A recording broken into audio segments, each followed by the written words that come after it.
A people constantly in search of peace and the pacts that honor peace. These are the Kalinga, a people who, even in our most enlightened history books, are often described as aggressive and warlike.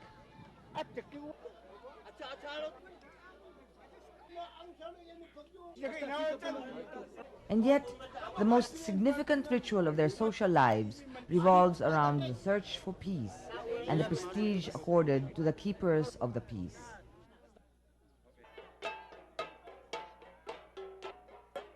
The Pact for Peace, the Budong. Within the context of this ritual, all Kalinga art and music are imbued with meaning and substance, and the melodies and chants come alive with stories of epic heroes and their exploits.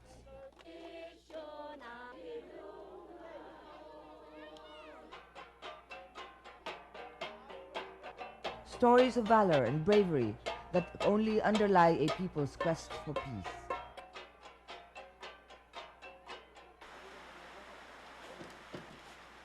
In this culture, every artifact finds its meaning in the complex rituals of society.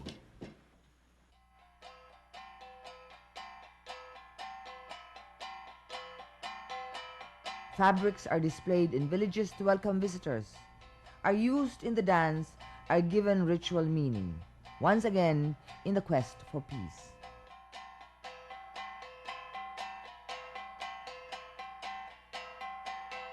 For the Kalinga, peace is the ideal, and the rituals of the Budong only showcase this longing for peace. All culture, all harmony, all meaning stems from this ideal, elusive peace. Peace.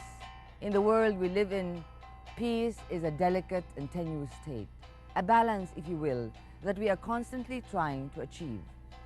We may learn much from the people whom we call the Kalingas, whose lives are constantly threatened by tribal war. And yet, within their society, they have strived nobly for this peace, through negotiations and ritual, through song and dance, through music and the visual arts. For all these attend the Budong, the Kalinga Peace Pact. And yet, in this ritualized pact for peace, honor is maintained, prestige is guaranteed, and the continuation of heritage and tradition ensured. It is a skill we all would do well to learn. I'm Susan Calo Medina. Join me as we journey through the villages of Kalinga as we make a pact for peace among the Kalingas. The Kalinga are one of the 7 major ethno-linguistic groups in the Gran Cordillera mountain range of Luzon.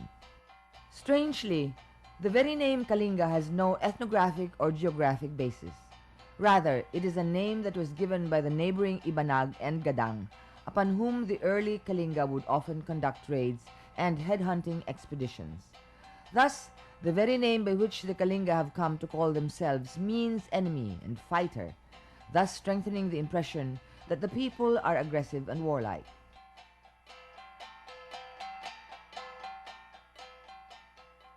Historically, the Kalingas are the second wave of Indonesians which migrated to northern Luzon and found themselves settling in what is today now the territorial jurisdiction of the province of Kalinga. The term Kalinga actually has also its origin among our people, which is also an equivalent to what the Tagalog call Kalinga, which means caring, and this is also a term derived from what the people of Cagayan, the Itawis, call the Kalinga, which means headhunters, and because we were told that there were some group of Kalingas which have been conducting expedition of headhunting against the people of Cagayan.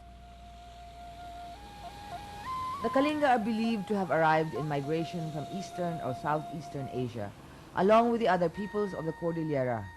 Scholars trace their origins to the famed Dongson culture of ancient Vietnam, upon whom the Kalinga and their Cordilleran neighbors drew their wet rice culture, their ancestor worship, and their strict social mores. The territory the Kalinga occupy is the southern half of what was once the Kalinga-Apayao province. The area is bounded on the east by the Cagayan Valley, to the west by Abra, and to the south by the mountain province. The land is full of rolling hills and rugged mountains, often dominated by pasture land or pine forests. The great Chico River cuts through the pastures and gorges, beginning from Mount Tata and then emptying into the Cagayan River.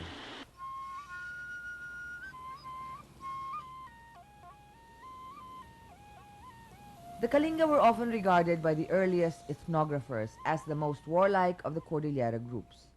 The numerous headhunting raids, the internecine tribal wars, the strict code of honor and tribal justice that seemed to condone bloodshed, all combined to give the historians the image of a people inclined to war and savagery.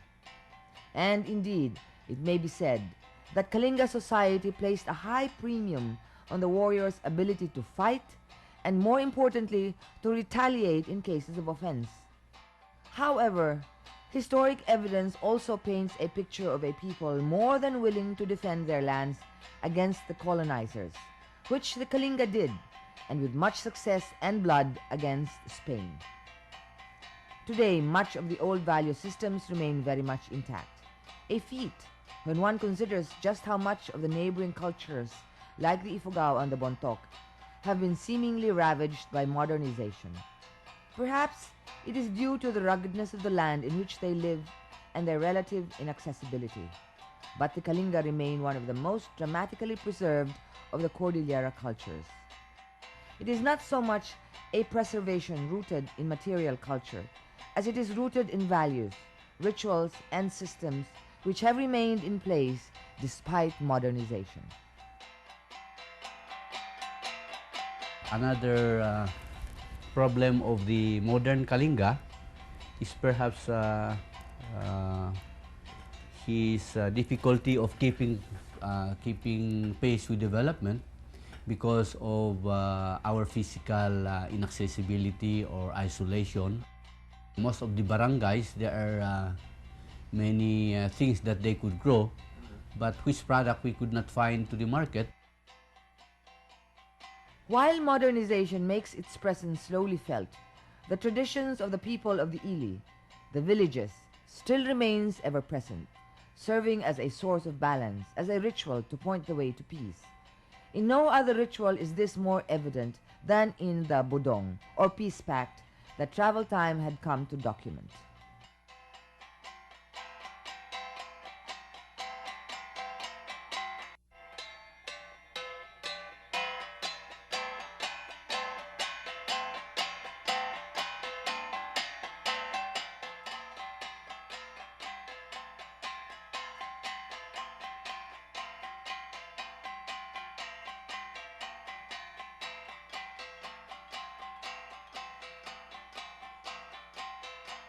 Tabuk looks just like any other boomtown in the provinces, but it is the starting point from which one discovers the Ilis and the villages beyond.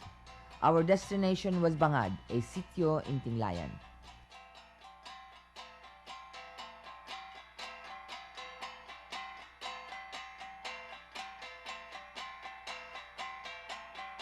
This small ili or village was to be the site of the Peace Pact ritual between the people of Bangad and those of a distant village, Lubo.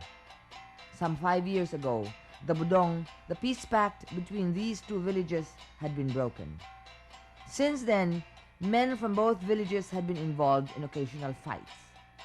Finally, many months ago, the two villages had started to negotiate a peace pact, a Budong. And now, the two villages had agreed to put an end to the vengeance. and this event was its culmination. Budong is the mechanism between two villages or the ili that defines the relationship between these two ilis, socially, politically, trade, and even economics and agriculture. It probably started when these autonomous villages started trading with each other, and when they found out that the relationship should not be maintained only as trading partners, they elevated the process to include protection of property and protection of life. So they had to come up with a set of laws and bylaws which, when violated, would ensure the other village that justice should be sought. So that as much as possible, when an infraction is made, the budong holder or the pangat, who is the representative of the village to another, sees to it that the two villages maintain their cordial relations. The pangats actually are the elders of the community, but the pangat may not necessarily be a budong holder. But when you are a budong holder, you are already considered a pangat. Now, the pangat is actually a set of men, wise men who have such experiences, who are consulted upon by the village. The budong holder is the pangat, may not necessarily be old, but you have these qualities of you are respected by by the village. You are economically and financially in the position to hold these rituals that are also expensive. And of course, you are in a position that your kabudong or your partners in the budong would be coming to your house every now and then. The keeping of the peace is only a component of the budong, because the budong actually is the whole life components of the Kalingas. It sets the laws by which a Kalinga should behave. In the Kalinga society, one is responsible for the other. The community life is so closely woven that one infraction or one success of one member of the village is considered infraction or success of the whole ili. So that there is no such thing as individual responsibility. The Kalinga justice system would be best described as similar to the Code of Hammurabi, where blood is exacted for blood or a tooth is exacted for a tooth. But of course, in these instances, the perpetrator is really known. So they do not seek justice to just anybody. I mean, justice is such that when both aggrieved parties, they have this feeling that justice has been served to them. The whole gamut of Kalinga life is anchored on three moral values. We have what you call the ngilin, then we have the biin, and we have the paniyaw. Now, the ngilin is a set of unwritten laws that sort of limits or defines the relationships between people. And the biin is the foundation of morality, and then the paniyaw defines the relationship between Kalinga humans and their spirits. I think the budong as envisioned by the ancestors, even if the situation of the modern-day Kalinga is different, I personally think it should be preserved. The laws, the traditional guidelines of morality, especially, I think every Kalinga now should have its anchors on this.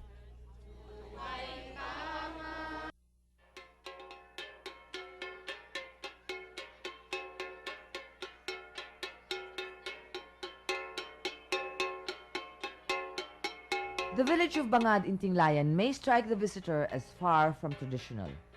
Gone are the traditional Kalinga homes of wood and thatch that exist in other, more distant villages.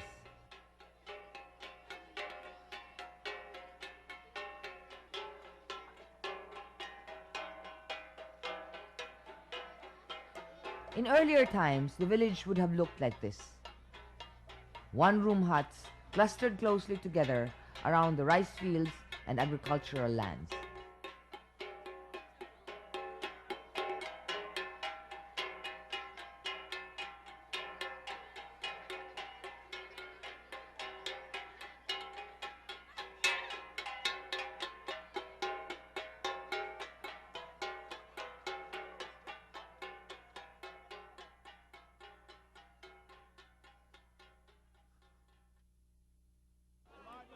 In a clearing outside the village, the pangat holders of Lubo and Bangad gather for the first stage of the Budong ritual, the amamong.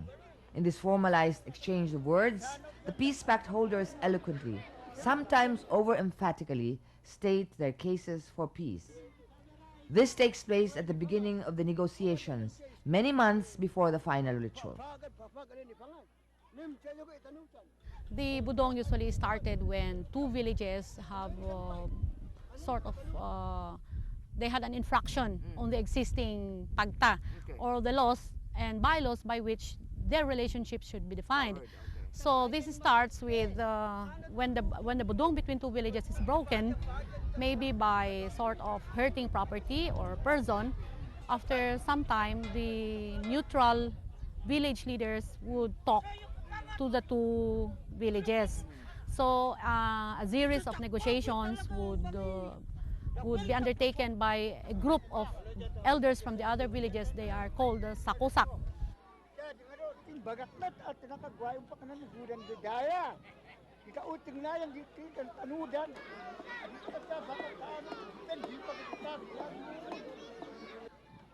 Ni Congress pinirmahan to Kalinga, idauan na nanging nga to, ato na Kalinga. Adita ko bulog talita lu Congress.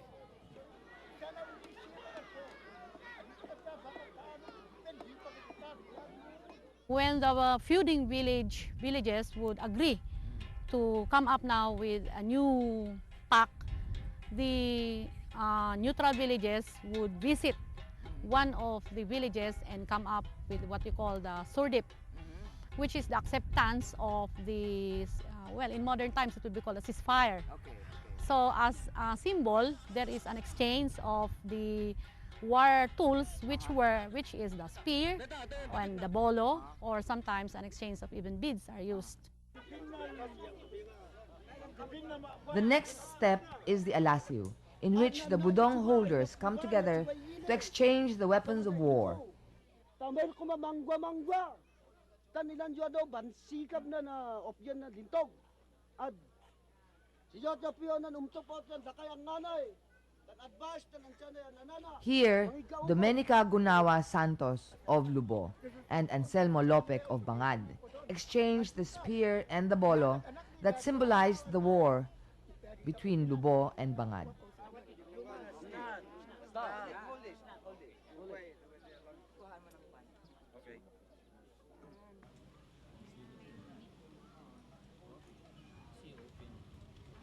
After many months of negotiations, the Budong ritual begins in earnest, when the delegation of people from Lubo are formally welcomed into Bangad. For the rest of the Budong, they will be housed and fed by the people of Bangad. Thus, a new aspect in the Kalinga character is revealed. In seeming balance to their aggressiveness, we now see their hospitality, their ability to care for their neighbors in an attempt to forget old grudges. Then, the people of Bangad constructed the space in which the negotiations and the dances would be conducted.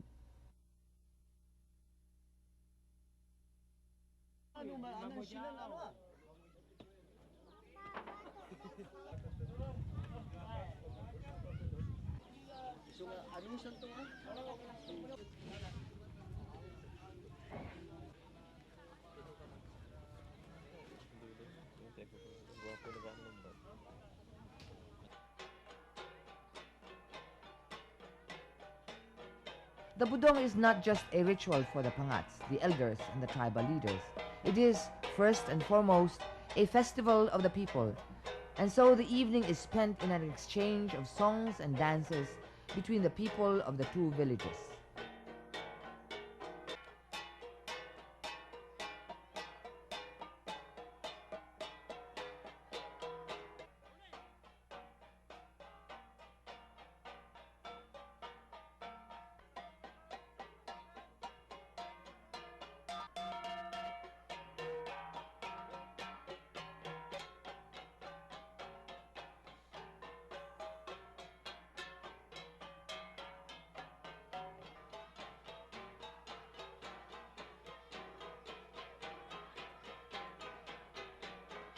In this exchange, both young and old dance and play the gangsa.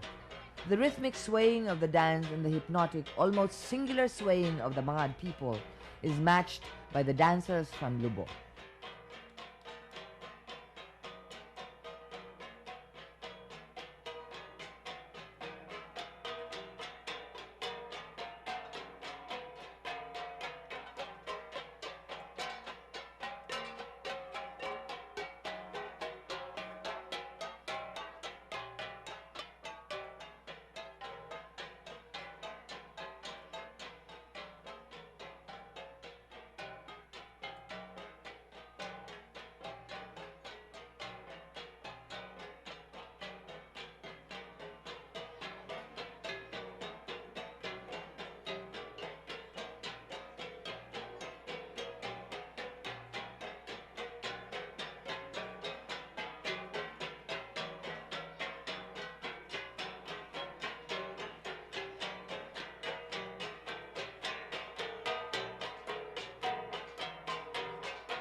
There was almost no sleep in Bangad that first night of the culmination of the Budong.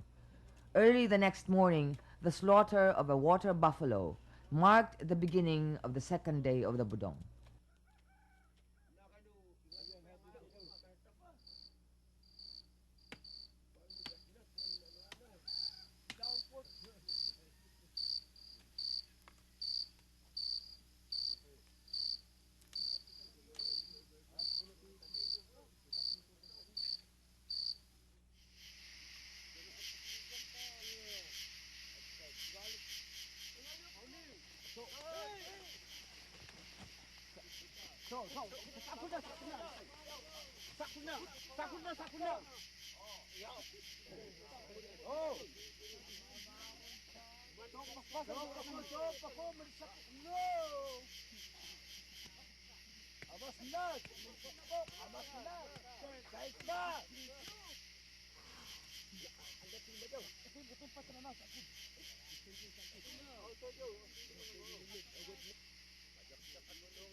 The feast that the people of Bangad would give the people of Lubo was made picturesque by the ritual offering of rice, food, and money.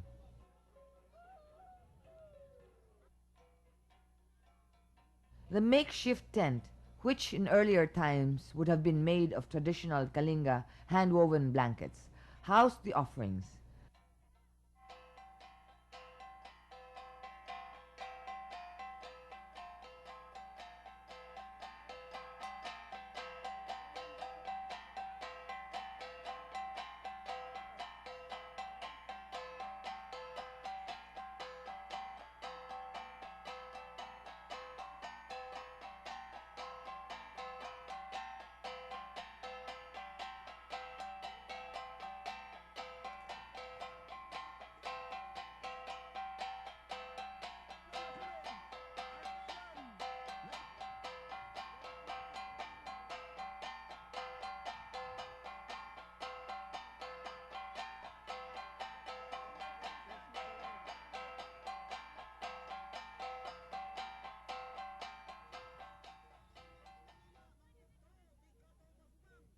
The women folk of Bangad, dressed in their gala attire, formed long lines and held up their offerings and contributions from their own households.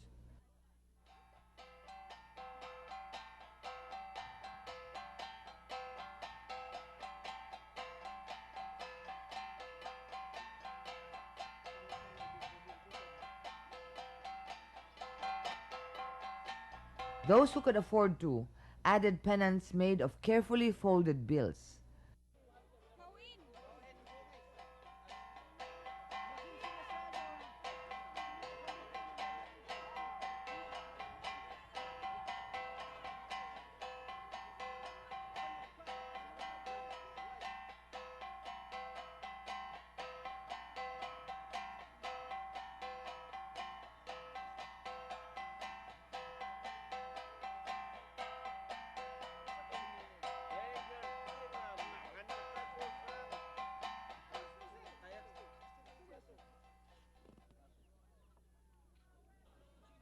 The food was then carefully apportioned, and 3 rows were then laid out by the Bangad people for their lubog guests.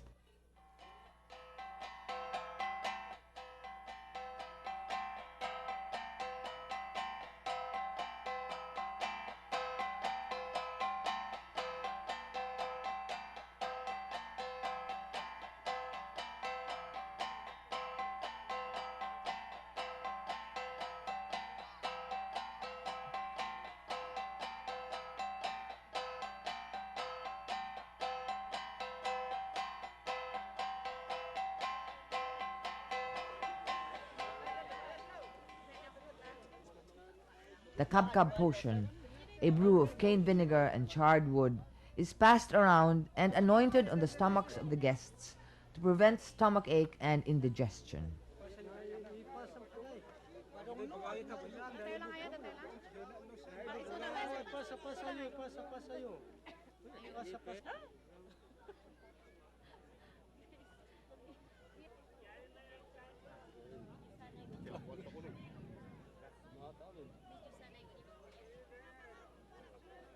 Multiply no paduom tapno bendisyon na mamin danar kuana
The next day, the elders held the Pagta, in which the rules of the peace pact were formalized.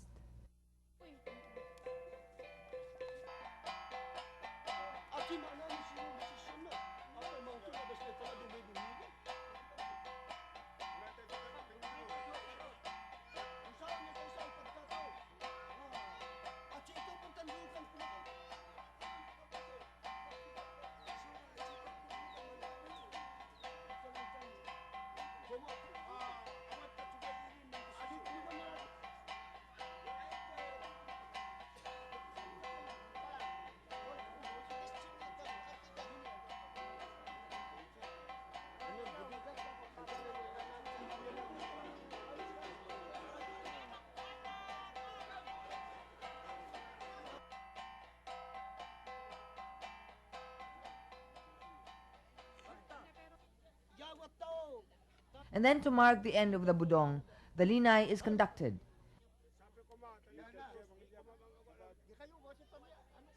In the linay, the people of Bangad distribute tokens and gifts to their guests and to all those who witnessed the peace pact. In a few months, tradition dictates that the people of Lubo would have to hold a similar feast for the people of Bangad.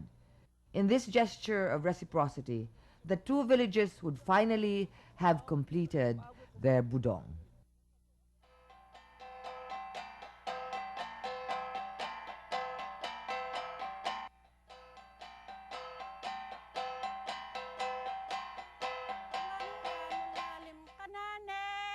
While song and dance are important features of Kalinga culture, the ulalim, or epic chanting, is the recitation by which the Kalinga learn about their epic heroes, the fierce warrior Bana and his lady love Lagunawa, as well as the values of bravery that have distinguished the warriors of Kalinga.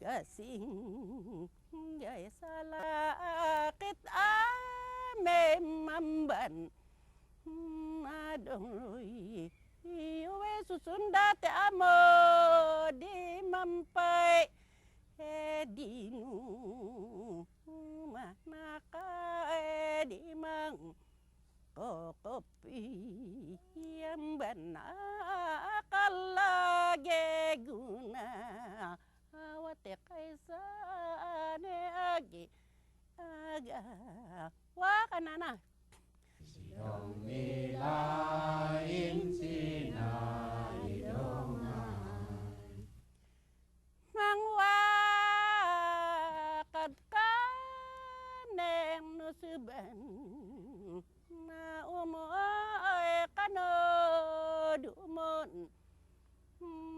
nakalaguna awe amo desindin ninung kumataboba iye mamdi kakano nipun kanuta umaye dinu nate boroy dalaguna wate boroy yetin numbag kata umane guni ingagi ingateban natega awan ni mandaw wano se umasa sikibu wadi upong ilag gunaw wi mana ililin awakadi ikwa nategi pakan kanok sarwi itutua amaan sarwi ome ome ome om pipi om.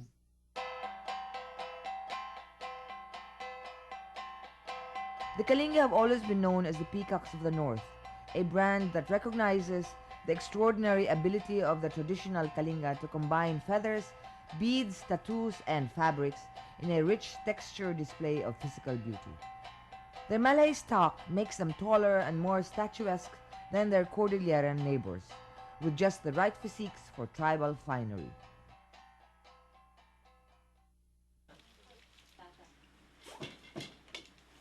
Traditional Kalinga weaving is stark and simple, characterized by the attention to minute detail in the alternating bands of color.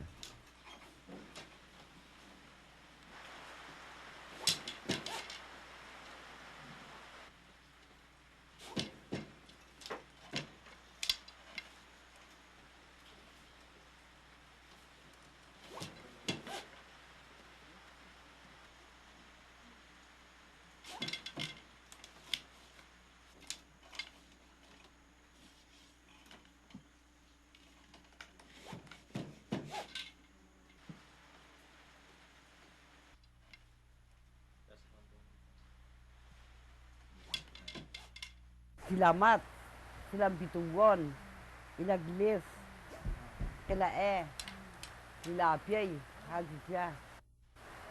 Sinuyok kan ilak, malalaga, ilakot ko okpo. Oh, tiye maltak biyak met amin. Olun tago amin masipote pa daw. Suan ekiw. Kipien bu amin niya kilid.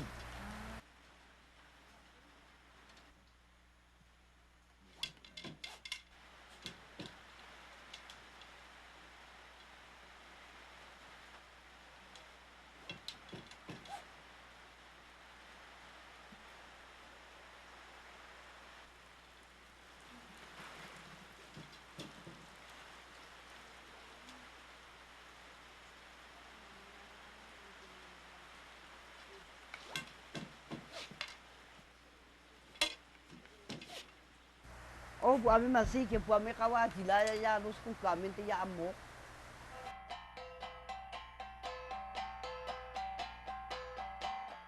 The backstrap loom has produced many fine specimens of Kalinga weaving. Together, these create ensembles of traditional costume.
For the women, the traditional costume is made up of the tapis or wraparound skirt. Minus the recently added tops, the tapis is worn only with the rich assemblages of beads that have come to symbolize Kalinga wealth. These ornaments are made up of Venetian glass beads, like this astonishing headpiece of chevron beads. Then there is the bandolier that runs across from one shoulder to the waist, as well as the chokers made up of agates, carnelians, and glass beads. The silver pinagpanga earrings are manufactured by the neighboring Bontoc and are traded into the area. Traditionally, the Kalinga woman wore earrings cut from polished shells. The Kalinga male wears the G-string, often in blue or bright orange. Again, the simplicity of the garment is enriched by bead chokers. The traditional Kalinga attire also included a cape and a headdress of carefully cut and assembled feathers, which would crown the wearer, and the ogkong, a beaded cap sometimes associated with the neighboring Gadang people. Both males and females draw prestige and beauty from their tattoos. In traditional society, tattoos were associated with headhunters and warriors, and only their closest female kin could wear them. This fine example of tattooing belongs to a Kalinga matron.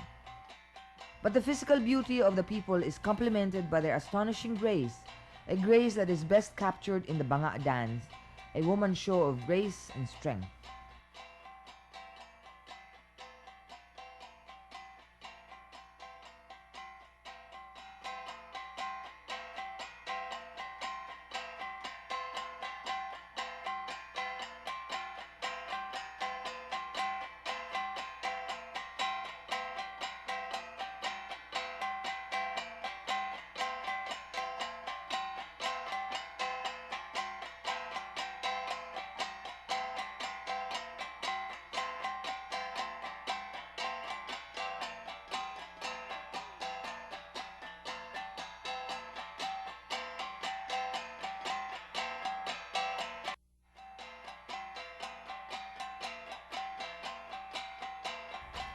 Despite what is perceived that the Kalingas are warlike and are troublemakers, we would like to invite you to come and see for yourself what actually the Kalingas are.